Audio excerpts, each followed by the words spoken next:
Assalamualaikum warahmatullahi wabarakatuh. Terima kasih. Semangat pagi dan semangat untuk pendidikan hari ini.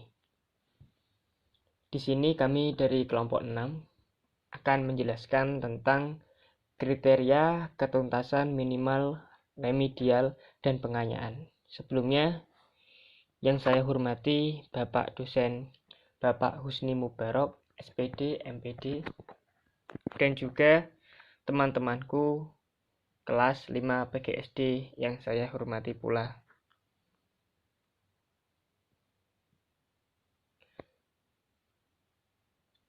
Apa sih kriteria ketuntasan, minimal, remedial, dan pengayaan itu? Mari kita cari tahu bersama-sama.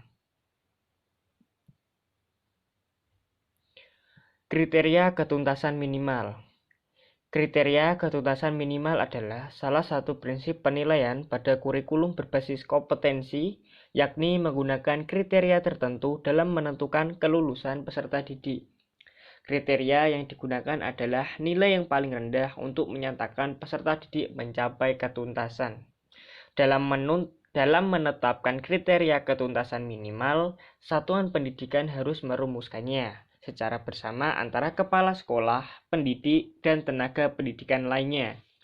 Kriteria ketuntasan minimal dirumuskan setidaknya dengan memperhatikan 3 aspek, yaitu karakteristik peserta didik atau yang biasa kita sebut inteks. 2. Karakteristik mata pelajaran. 3. Kondisi satuan pendidikan.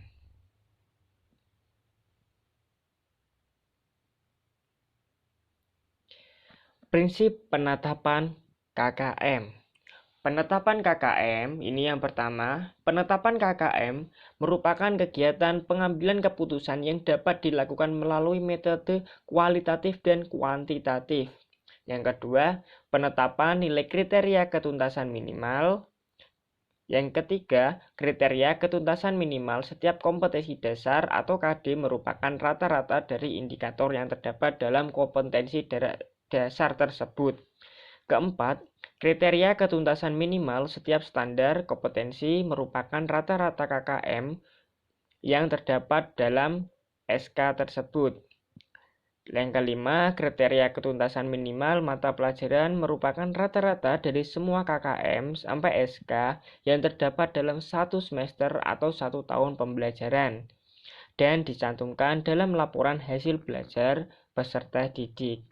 Yang keenam, indikator merupakan acuan atau rujukan bagi pendidik untuk membuat soal-soal. Yang ketujuh, pada setiap indikator atau kompetensi dasar dimungkinkan adanya perbedaan nilai ketuntasan minimal.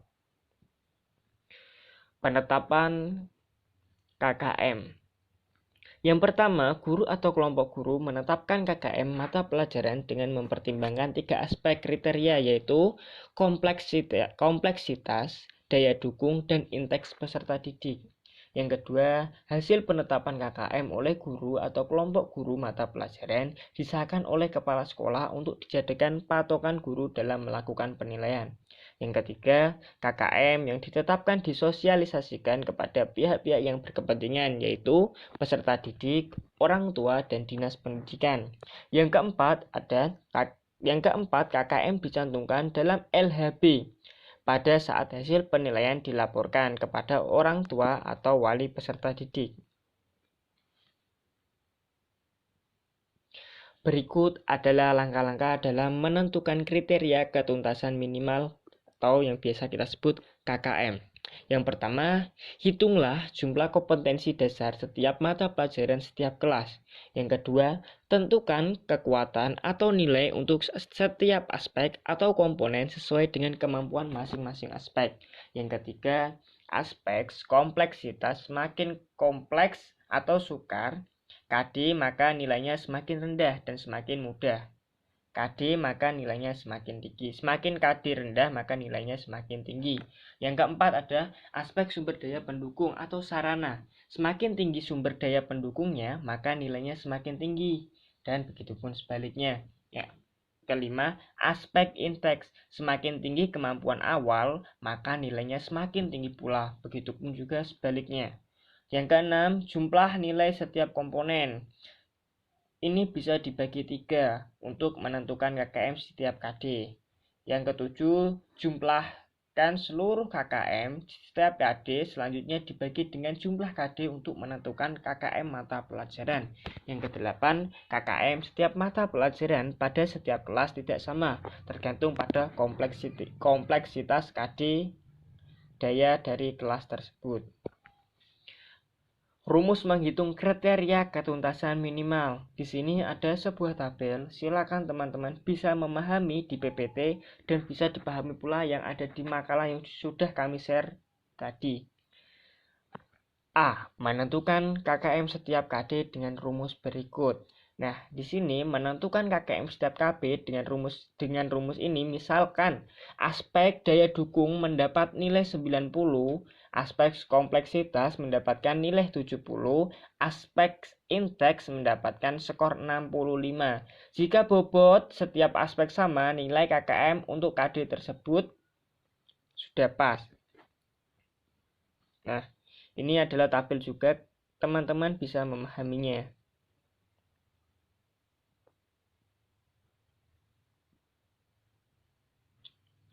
Dan dalam menentukan nilai KKM, pendidik atau satuan pendidik dapat juga memberikan bobot berbeda untuk masing-masing aspek atau dengan menggunakan poin atau skor pada setiap kriteria yang ditetapkan. Nilai KKM juga perlu diingat bahwa nilai KKM itu angka bulat. Maka nilai KKM-nya jika 6,7 maka dibulatkan bisa menjadi 67. B. Menentukan KKM setiap mata pelajaran dengan rumus. Rumus KKM mata pelajaran yaitu jumlah total KKM per KD sama dengan jumlah total KD. Itu. Model KKM terdiri atas lebih dari 1 KKM dan 1 KKM. Satuan pendidikan dapat memilih salah satu dari model penetapan KKM tersebut. Penjelasan secara rinci kedua model tersebut bisa dipaparkan sebagai berikut. Yang pertama, yaitu lebih dari 1 KKM. Satuan pendidikan dapat memilih setiap mata pelajaran memiliki KKM yang berbeda. Misalnya KKM IPA, Matematika, Bahasa Indonesia, dan seterusnya. Di samping itu, KKM juga dapat ditemukan berdasarkan rumpun mata pelajaran atau kelompok mata pelajaran. Misalnya, rumpun MIPA, Matematika, dan IPA memiliki KKM 70. Rumpun Bahasa Indonesia dan Bahasa Inggris memiliki KKM 75. Maupun rumpun sosial yaitu Ilmu Pengetahuan Sosial dan PPKN memiliki KKM 80 dan seterusnya. Satuan pendidikan yang memiliki KKM berbeda untuk setiap mata pelajarannya memiliki konsekuensi munculnya interval nilai dan predikat yang berbeda-beda. Yang kedua, 1 KKM. Yang pertama tadi yaitu lebih dari 1 KKM ya. Yang ini yang kedua yaitu 1 KKM. Satuan pendidikan dapat memilih 1 KKM untuk semua mata pelajaran. Setelah KKM setiap mata pelajaran ditentukan, KKM satuan pendidikan dapat ditetapkan dengan memilih KKM yang terendah, rata-rata, atau modus dari seluruh KKM mata pelajaran. Misalnya, SMP Indonesia Pintar berdasarkan hasil analisis menentukan 1 KKM untuk seluruh mata pelajaran. Untuk seluruh mata pelajaran yaitu KKM-nya 78. Untuk satuan pendidikan yang menetapkan hanya 1 KKM untuk semua mata pelajaran, maka interval nilai dan predikat dapat menggunakan satu ukuran. Misalnya KKM menggunakan ukuran yang sudah lazim yaitu 60. Berarti predikat cukup dimulai dari nilai 60. Interval nilai dan predikat untuk semua mata pelajaran menggunakan tabel yang sama. Pengertian program remedial. Pada proses remedial ini, pendidik membantu peserta didik untuk memahami kesulitan belajar yang dihadapi secara mandiri. Mengatasi kesulitan ini juga dengan memperbaiki sendiri cara belajar dan sikap belajarnya. Ada 6 proses pelaksanaan remedial teaching yang sering dilakukan oleh guru, diantaranya adalah sebagai berikut. Yang pertama, menelaah kembali kasus dengan permasalahan yang dihadapi siswa. Yang kedua, menentukan alternatif pilihan tindakan bagaimana sih belajar siswa tersebut. Yang ketiga, melaksanakan remedial teaching. Yang keempat, mengadakan pengukuran prestasi belajar kembali. Yang kelima, remedial pengayaan dan atau pengukuran tambahan. Yang keenam, mengadakan reevaluasi untuk kebaikan siswa yang remedi. Pengertian program pengayaan. Program pengayaan adalah salah satu upaya untuk membantu siswa yang sudah mencapai ketuntasan belajar untuk memperluas pengetahuan dan keterampilan yang telah dimilikinya. Menurut Izzati tahun 2005, lembar 57 sampai 58, program pengayaan ketika peserta didik teridentifikasi telah melampaui ketuntasan belajar yang ditentukan oleh kurikulum. Guru perlu mengantisipasi dengan menyiapkan program-program atau aktivitas yang sesuai KD untuk memfasilitasi peserta didik. Nah, mengapa diperlukan program pengayaan? Berdasarkan Permendikbud tahun 54, 64, 65, 66, dan 67 tahun 2013 pada dasarnya menganut sistem pembelajaran berbasis aktivitas atau kegiatan kompetensi, sistem pembelajaran tuntas, dan sistem pembelajaran yang memperhatikan dan melayani perbedaan individual peserta didik.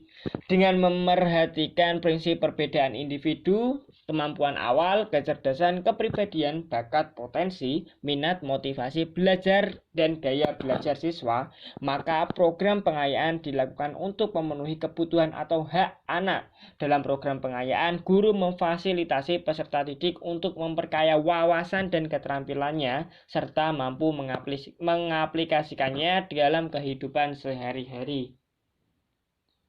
Jenis-jenis program pengayaan. Menurut Derdiknas tahun 2013, ada beberapa jenis-jenis program pengayaan, yaitu sebagai berikut. Yang pertama, kegiatan eksploratori. Yang kedua, keterampilan proses. Yang ketiga, pemecahan masalah. Dan pemecahan masalah ini dapat ditandai dengan A. Identifikasi bidang permasalahan yang akan dikerjakan. B. Penentuan fokus masalah atau problem yang akan dipecahkan. C. Penggunaan berbagai sumber. D. Pengumpulan data menggunakan teknik yang relevan. E. Analisis data. F. Penyimpulan hasil investigasi. Karakteristik program pengayaan. Program pengayaan dilakukan ketika peserta didik teridentifikasi telah melampaui ketuntasan belajar yang ditentukan oleh kurikulum. Guru perlu mengantisipasi dengan menyiapkan program-program atau aktivitas yang sesuai KD untuk memfasilitasi peserta didik. Guru dapat memfasilitasi peserta didik dengan memberikan berbagai sumber belajar, antara lain perpustakaan, majalah atau koran, internet, narasumber, atau pakar, dan lain-lain. Menurut Izzati tahun 2005, bentuk-bentuk pelaksanaan program pengayaan diantaranya adalah 1. Menugaskan siswa membaca materi pokok dalam kompetensi dasar selanjutnya. 2. Memfasilitasi siswa melakukan percobaan-percobaan, soal latihan, menganalisa gambar, dan sebagainya. Yang ketiga, memberikan bahan bacaan untuk diskusi guna menambah wawasan para siswa. Yang keempat, membantu guru membimbing teman-temannya yang belum mencapai standar ketuntasan belajar minimum. Prinsip-prinsip program pengayaan. Prinsip-prinsip yang diperlukan dalam mengonsep program pengayaan menurut Catena tahun 1992 yang dikutip Ibrahim Bafadal tahun 2013 adalah yang pertama, yaitu inovasi. Guru perlu menyesuaikan program yang diterapkan dengan kekhasan peserta didik, karakteristik kelas, serta lingkungan hidup dan budaya peserta didik. B. Kegiatan yang memperkaya dalam menyusun materi dan mendesain pembelajaran pengayaan dikembangkan dengan